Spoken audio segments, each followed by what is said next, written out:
e que, a partir da tua palavra, sejamos cada vez mais capacitados, ó Deus, para a obra que o Senhor tem para cada um de nós. É o que nós pedimos em nome de Jesus. Amém.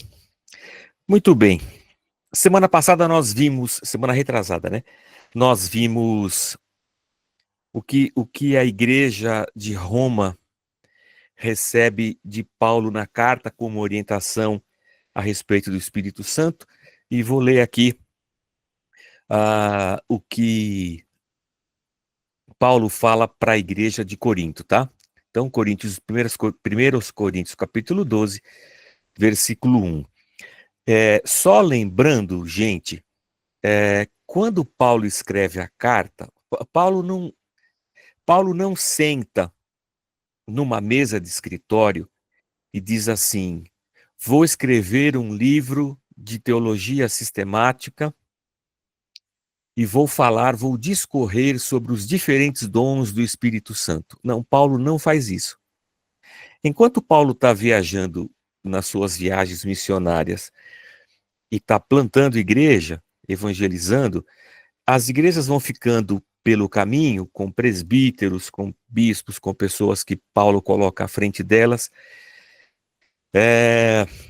E essas igrejas, na vida diária delas, elas vão tendo problemas, e esses problemas são relatados a Paulo. Então, basicamente, as cartas, elas são como uma resposta de Paulo frente ao problema que está acontecendo. Nós não temos a carta que origina, por exemplo, essa carta de Coríntios. Eu não sei. A gente só sabe das coisas pela resposta de Paulo. Então é como se essa carta fosse uma resposta a tudo que está acontecendo lá. Então, ele não sentou para escrever isso aqui numa ordem didática ou qualquer coisa assim. Isso posto, ele fala assim: irmãos, quanto aos dons espirituais, não quero que vocês sejam ignorantes. Vocês sabem que quando eram pagãos, de uma forma ou de outra eram fortemente atraídos e levados para os ídolos mudos. Por isso eu afirmo que ninguém que fala pelo Espírito de Deus diz Jesus seja amaldiçoado. E ninguém pode dizer que Jesus é Senhor a não ser pelo Espírito Santo. Há diferentes tipos de dons, mas o Espírito é o mesmo. Há diferentes tipos de ministérios, mas o Senhor é o mesmo. Há diferentes formas de atuação, mas é o mesmo Deus quem efetua tudo em nós. A cada um, porém, é dada a manifestação do Espírito visando ao bem comum. A cada um, porém, é dada a manifestação do Espírito visando ao bem comum. Pelo Espírito, a um é dada a palavra de sabedoria, a outro, pelo mesmo Espírito, a palavra de conhecimento, a outro, fé, pelo mesmo Espírito, a outro, dons de curar, pelo único Espírito, a outro, poder para operar milagres, a outro, profecia, a outro, discernimento de espíritos, a outro, variedade de línguas, e ainda a outro, interpretação de línguas. Todas essas coisas, porém, são realizadas pelo mesmo e único Espírito, e ele as distribui individualmente a cada um como quer. Vou parar por aqui, volto para a gente, vou derrubar esse texto aqui e vou colocar o outro. Então, se você quiser manter a sua Bíblia aí no celular, na mão, ou a Bíblia de papel, seria interessante. Só uma dica assim, né? Bom, o apóstolo Paulo começa a carta dizendo assim, falando sobre o Espírito Santo, falando que ninguém que tem o Espírito Santo pode proferir uma palavra contra ele, e ninguém que diga que Jesus Cristo é Senhor pode fazer isso se não for pelo Espírito Santo de Deus. Então, o que Paulo está dizendo aqui, pelo menos me parece, é que assim, todo aquele que invoca Jesus Cristo como Senhor, ele tem o Espírito Santo. O Espírito Santo está nele. Então ele vai dizer assim, ó, Ninguém pode dizer Jesus é o Senhor a não ser pelo Espírito Santo. Então, para mim, nesse primeiro olhar, eu vou sustentar a minha ideia, e quando eu falo a minha ideia, não estou sozinho nessa, de que a pessoa convertida recebe o Espírito Santo. E o batismo com o Espírito Santo, se a gente quiser usar esse termo, já ocorreu na vida dela, porque o Espírito Santo já está lá. Ao longo da vida, ela pode receber dons, dependendo da igreja em que ela tiver e da maneira como Deus queira usá-la, mas o Espírito Santo já está nela, derramado, tá? Há diferentes tipos de dons, em primeiro lugar aqui, ó, no grego, charismaton, é o versículo 4. Há diferentes tipos de dom, carisma, dom, a gente já conversou sobre isso, dádiva, presente, né? Alguma coisa que Deus derrama sobre nós, que não é nosso, não é fruto do nosso desenvolvimento espiritual. Há diferentes tipos de dons, mas o Espírito Santo é o mesmo, ou seja, o mesmo Espírito dentro de pessoas diferentes pode produzir e dar e outorgar dons diferentes, depende daquilo que o Espírito Santo quer fazer. Há diferentes tipos de ministérios, e aqui a palavra é a diaconion, está ali, eu coloquei do ladinho ali de grego, não espero nada além de que você saiba que essa é a palavra que consta lá nos originais, né? Diaconion, serviço ou ministério, a palavra usada aqui é diaconion, que é do diaconel, que é eu sirvo, né? Que é o verbo diaconar. Então, tem diferentes tipos de carismas, de dons, de presentes, é o mesmo Espírito. Há diferentes tipos de serviços, mas Deus é o mesmo.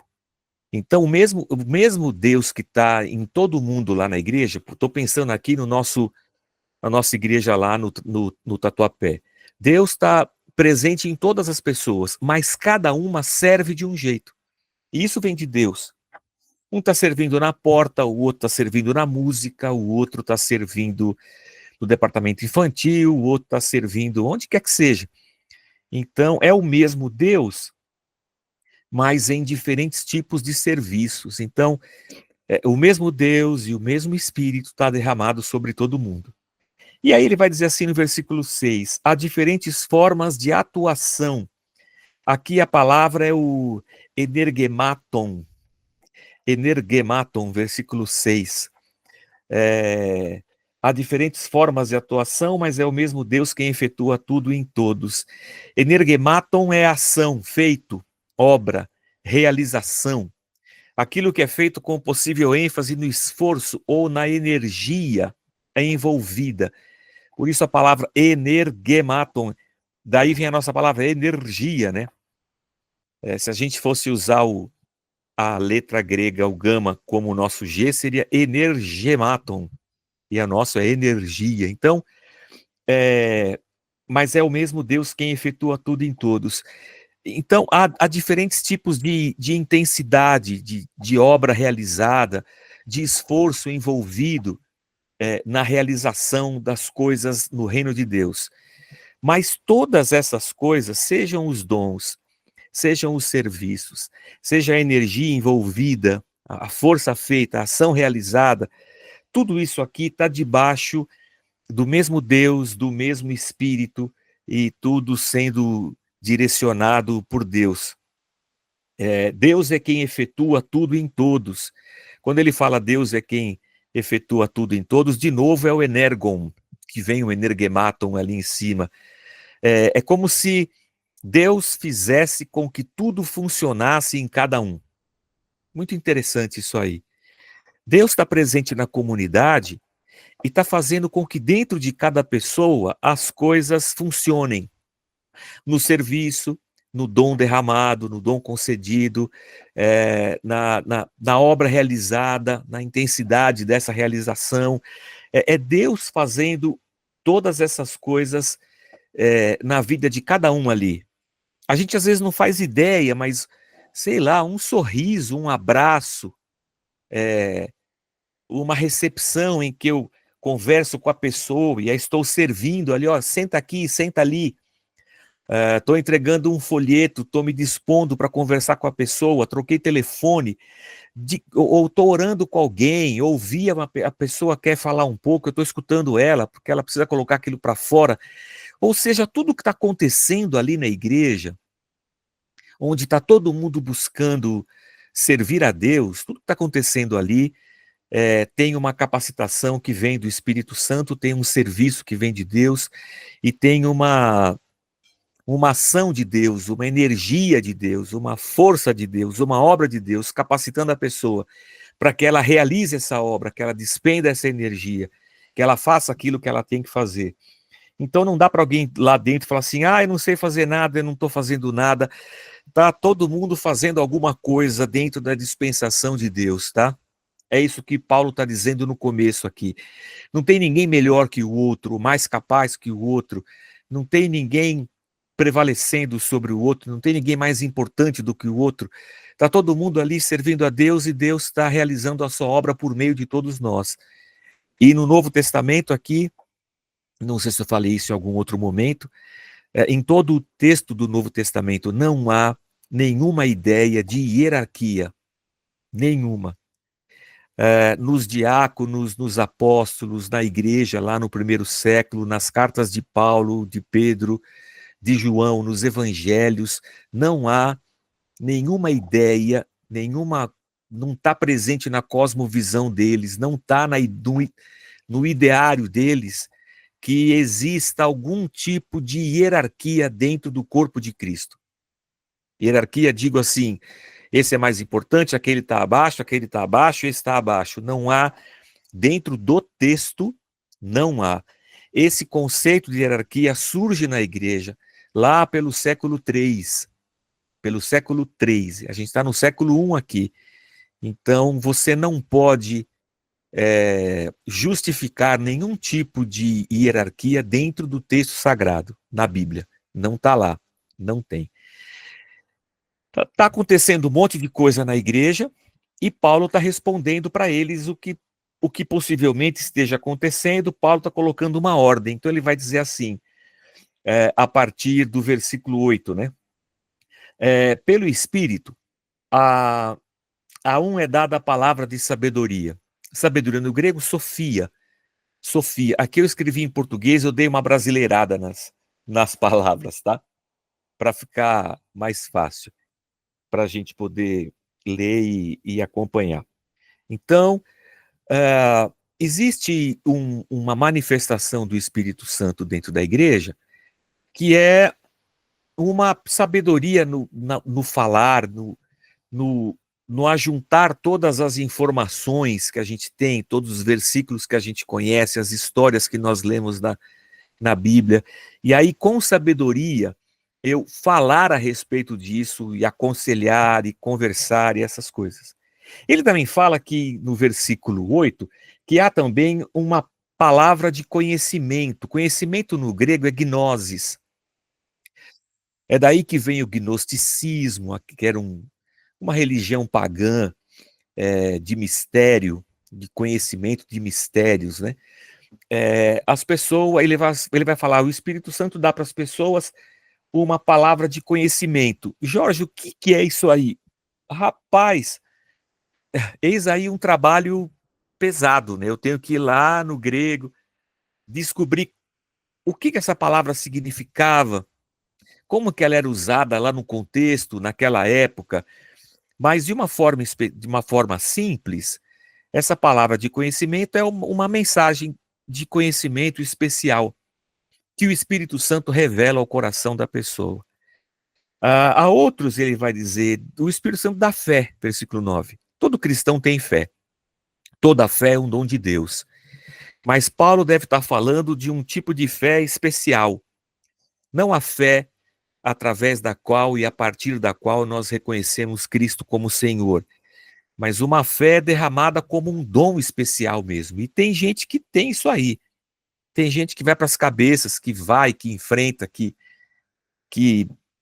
puxa, né, o trem. Tem gente que é capacitada de uma forma diferenciada. não é melhor nem pior do que o outro. Afinal de contas, o que ele tem não é dele, é do Espírito, né? Então ele tem uma fé que foi derramada pelo Espírito Santo. Para outras pessoas, o Espírito Santo vai dar um dom de cura. Para outras pessoas, ele vai dar. No texto, ele fala aqui no versículo 10, ele fala assim: a outro, operações de milagres, ou na NVI, ele vai dizer assim, ó, versículo 10, ele vai dizer: a outro poder para operar milagres. De novo, a palavra aqui é energon, é essa capacidade de fazer, essa energia para fazer alguma coisa. É mais ou menos isso que Paulo está dizendo. Paulo explica isso, Jorge? Não, Paulo não explica isso aí. O que ele quer dizer com isso? Bom, o que ele quer dizer é que o Espírito Santo capacita pessoas dentro do corpo e essas pessoas têm, pelo Espírito, a capacidade de operar milagres. É claro e óbvio, movido pelo Espírito Santo, dentro de uma dispensação e de uma vontade de Deus, e de um agir de Deus. Ele não é um santo milagreiro, né? Ele é esse canal de Deus para a operação de milagres. E milagres aqui é a palavra dunamis, que é poder, força, habilidade, poder, vou manter o poder. Então, quando ele fala aqui operar milagre, ele está falando a palavra é o energon, né, que da onde vem a nossa palavra energia, força e poder. Deus dá para algumas pessoas força e poder. A gente traduz como operar milagres, né? A outros, o Espírito Santo vai derramar o dom de profecia, que a gente pode traduzir como uma palavra inspirada. É assim que profecia é visto no Novo Testamento. Diferentemente do profetismo do Antigo Testamento, Paulo, quando menciona profecia, muitas vezes ele está falando sobre o compartilhar a palavra e o evangelho de Cristo. Falar com consciência, falar sobre o reino. Eu estou profetizando. Então, uma fala inspirada por Deus. Hoje, quando um pastor sobe no palco, na plataforma, para anunciar o evangelho, e de certa forma ele está ali como um profeta e derramando uma profecia. Há quem duvide disso, há quem acredite que esse texto que esse dom não existe mais, porque Deus já não fala mais diretamente ao profeta para que o profeta fale para a pessoa, como era no profetismo do Antigo Testamento. Há quem diga que não, que a Bíblia fala com o profeta e o profeta fala com o povo. Mas tem quem diga que esse dom já não existe mais. Mas assim, discussão teológica, tá? Assim, eu vou sustentar isso, vou olhar para a história da igreja e vou dizer que não tem mais. Assim como operação de milagres, profecia e línguas. Alguns vão dizer que esses dons cessaram. Por isso que na teologia você tem um termo que é cessacionista. O cara que é cessacionista é o cara que acredita que alguns dons do Espírito Santo cessaram e eles não se manifestam mais nos dias de hoje. Ô Jorge, nós somos o que a Casa da Rocha? Olha, a Casa da Rocha não tem uma confissão de fé que abranja os dons do Espírito. Eu, pessoalmente, acredito que os dons do Espírito estão aí. Quem sou eu para dizer que o Espírito Santo cessou de fazer alguma coisa? E se o Espírito Santo quiser fazer, eu vou ficar sustentando uma teologia que ele não pode. Então, para mim, os dons estão todos aí, presentes e vivos na igreja hoje. Para outros, o Espírito Santo deu a capacidade de discernir se a mensagem, se o que está sendo falado é do Espírito Santo ou de outro espírito. Se é de Deus, se não é de Deus. Então ele tem essa capacidade de discernir a mensagem, o que está sendo dito, essa manifestação que está acontecendo. Tem gente que recebe isso de Deus. Aí ele vai dizer, o apóstolo Paulo, sobre variedade de línguas no versículo 10. Quando Paulo fala variedade de línguas, ele está dizendo uma das palavras para variedade, ou melhor, a palavra para variedade, no grego é genus. Genus é da onde vem gen, sabe? Genética, os genes. Então, genus é parente, prole, família, raça, tribo, nação, nacionalidade, natureza, espécie. Então, quando você tem essa palavra no grego, e você tem ela associado à língua, que aqui no grego é glossa, que pode ser língua mesmo, língua, a língua como parte do nosso corpo, a língua, membro do corpo, e pode ser língua falada. E quando ele coloca aqui geno junto com glossa, para mim, na minha interpretação, e eu não estou sozinho nisso, na minha interpretação, ele está falando da língua de uma raça, a língua de uma tribo, a língua de uma nação. Variedade aqui no sentido de o Espírito derrama muitas línguas sobre as pessoas da comunidade. Então, eu acredito que mesmo aqui em Coríntios 12, quando Paulo fala de língua, ele não está falando de uma língua estática de êxtase. Essa língua que alguém fala quando é tomado pelo Espírito Santo, ele quase entra num êxtase espiritual e ele fala uma língua que não é uma língua raça, dialeto, de uma espécie, de uma raça, de um povo. É alguma coisa assim que não faz sentido. É uma língua espiritual. Então, no meu ponto de vista, aqui Paulo está falando de genoglossa, está falando de um dialeto. Diferentemente da minha opinião, eu coloquei aqui, para não puxar a sardinha só para um lado, eu coloquei aqui um texto do comentário do Leon Morris, e é um teólogo muito bom, eu uso muita coisa dele, da editora Mundo Cristão e Vida Nova, é o comentário de 1 Coríntios. Ele vai dizer assim, ó, vou ler o texto aqui para vocês, ó. Ele vai dizer assim, ó. Línguas parece que era uma forma especial de linguagem estática. Estática não é de estático de parado, é estático de êxtase, né? Quando a pessoa que dizia as palavras não sabia o que elas significavam, a menos que tivesse também o dom de interpretação.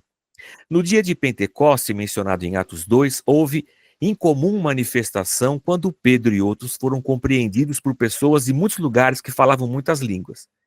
Alguns comentaristas, né, acham que é deste dom de falar em outras línguas que se fala aqui. Foi o que eu estou aqui nesse papel de outros comentaristas. É isso que eu imagino aqui. Essa é uma solução atraente, mas ninguém ao ler 1 Coríntios pensaria que é isso que Paulo tinha em mente. Aí ele está dizendo que é diferente do que eu acredito. Ok, a gente precisa ouvir, né? Ele vai dizer assim, ó, o dom Opa, tem um pulo muito grande aqui, espera só um pouquinho, deixa eu voltar lá. O dom, aqui ó, o dom não faz parte do programa evangelístico da igreja, mas é exercido entre os crentes. Opa, ele está dizendo assim, que esse dom que está se manifestando lá em Corinto não é proclamação, como foi Atos 2, mas é um dom que está acontecendo dentro da igreja, entre os crentes. Não é compreendido por gente que fala outras línguas, mas requer um dom especial de interpretação. Essa é a ideia dele. Sem o dom de interpretação, o seu possuidor deve falar consigo mesmo e com Deus. Está lá em 1 Coríntios 14, 28. Que é um modo estranho de tratar uma das línguas reconhecidas do mundo. Ou seja, ele está dizendo assim, se fosse um dialeto, não seria dom de interpretação de línguas, é só a pessoa conhecer o dialeto, ok? É isso que ele está sustentando aqui na observação dele. O dom de que Paulo fala não era, aqui, ó, um pelo qual os homens podiam com a maior facilidade ser entendidos pelos outros, mas era um dom com o qual eles não se entendiam nem a si mesmos. linguajar estático em língua não conhecida e sob a influência do Espírito, parece que é o que Paulo quer dizer. Eu vou printar aqui o parece, tá? Ó, o que ele está dizendo? Uma língua estática de quem está em êxtase, não conhecida e sob a influência do Espírito, parece que é o que Paulo quer dizer.